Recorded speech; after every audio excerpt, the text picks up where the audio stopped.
Hello everyone, I am CS Abanaz. Welcome to my channel Miraculous Taxes, the platform of learning and knowledge. In today's world, everyone wants money. सब पैसा कमाना चाहते हैं और independent बनना चाहते हैं। ऐसे में आपने देखा होगा कि बहुत से छोटे छोटे बच्चे भी आजकल अर्न करने लगते हैं, बहुत ही कम एज से। अर्न तो कर लेते हैं, बट फिर क्या वो खुद ही टैक्स भी पे करते हैं या उनके पेरेंट्स टैक्स पे करते हैं? और इनकम टैक्स रिटर्न वो कौन फाइल करता है? आज इसी टॉपिक पर हम डिस्कस करेंगे tax on income of minor child and income tax return. तो सबसे पहले ये समझना होगा कि इंडिया में माइनर किसको माना जाता है। जो भी 18 ईयर्स से कम का है उसको माइनर कहते हैं।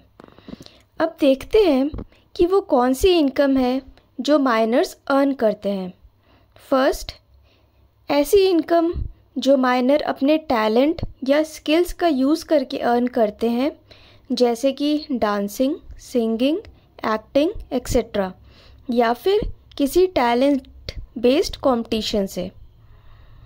और सेकंड, ऐसी इनकम जो माइनर को अपने टैलेंट या स्किल्स का यूज़ करके रिसीव नहीं होती, बल्कि किसी और सोर्स से रिसीव होती है, जैसे कि माइनर को बैंक अकाउंट पर इंटरेस्ट रिसीव होता है, वो किसी टैलेंट की वजह से नहीं मिलता।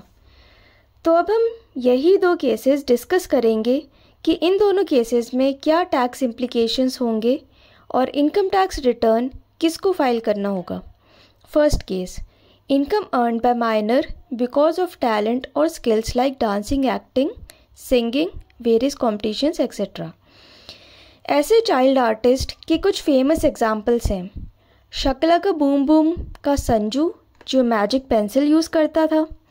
कुछ होता है कि अंजलि, छोटी अंजलि, इंडियन आइडल जूनियर के पार्टिसिपेंट्स, या फिर डांस इंडिया डांस जूनियर के पार्टिसिपेंट्स, ये सारे चाइल्ड आर्टिस्ट आते हैं फर्स्ट केस में, क्योंकि ये अपने टैलेंट की वजह से अर्न कर रहे हैं।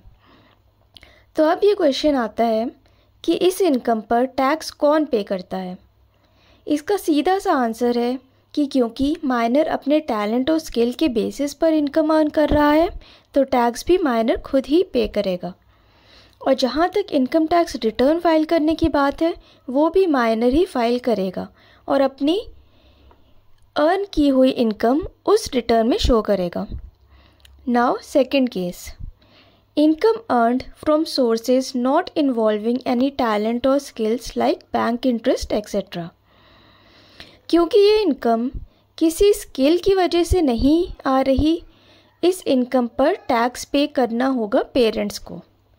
और यहाँ लगेगा क्लबिंग कॉन्सेप्ट, जिसके अकॉर्डिंग माइनर की ये इनकम फादर या मदर में से किसी एक की इनकम में ऐड कर दी जाएगी और उस पर टैक्स लग जाएगा।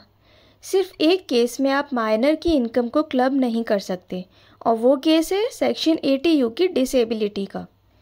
माइनर चाइल्ड 80U की डिसेबिलिटी के अंडर आता है, तो उसकी इनकम को क्लब नहीं किया जाएगा। तो वो कौन सा पेरेंट होगा जिसकी इनकम में ये इनकम ऐड की जाएगी? ये इनकम दोनों पेरेंट्स में से उस पेरेंट की इनकम में ऐड की जाएगी जिसकी इनकम माइनर की इनकम ऐड करने से पहले ज़्यादा है। और इनकम टैक्स रिटर्न भी वही पेरेंट फाइल करेगा जिसकी इनकम में माइनर की इनकम ऐड की गई है। अब इस सेकंड केस में भी दो कंडीशंस हो सकती हैं। फर्स्ट, कि पेरेंट्स साथ में नहीं रहते या अलग हो चुके हैं। इस कंडीशन में माइनर की इनकम उस पेरेंट की इनकम में ऐड होगी जिसने माइनर को उस फाइनेंशियल ईयर में मेंटेन किया है, उसकी फाइनेंशियल नीड्स उठाई हैं, और वही पेरेंट माइनर की इनकम इंक्लूड करके इनकम टैक्स रिटर्न फाइल करेगा। और दूसरी कंडीशन ये हो सकती है कि माइनर के दोनों पेरेंट्स की डेथ हो चुकी है।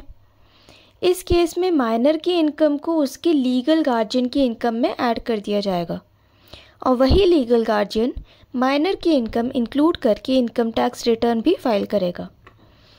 अब एक इम्पॉर्टेंट पॉइंट और आता है कि जिस पेरेंट की इनकम में माइनर की इनकम भी ऐड की गई है, क्या वो कोई एग्जेम्पशन क्लेम कर सकता है?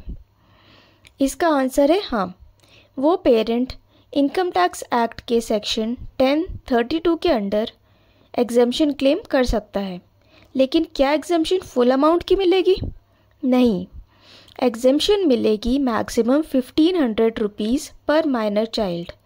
इसलिए यदि माइनर की इनकम 1500 रुपीज़ से ज़्यादा है तो सिर्फ 1500 रुपीज़ की एग्जेम्पशन मिलेगी और बाकी अमाउंट टैक्सेबल होगा। तो पेरेंट्स, आपका बच्चा यदि माइनर है और कुछ इनकम अर्न करता है तो इस वीडियो में बताए गए सारे पॉइंट्स को ध्यान में रखकर ही उसका इनकम टैक्स रिटर्न फाइल करें। Thanks for watching. Please like, share and subscribe.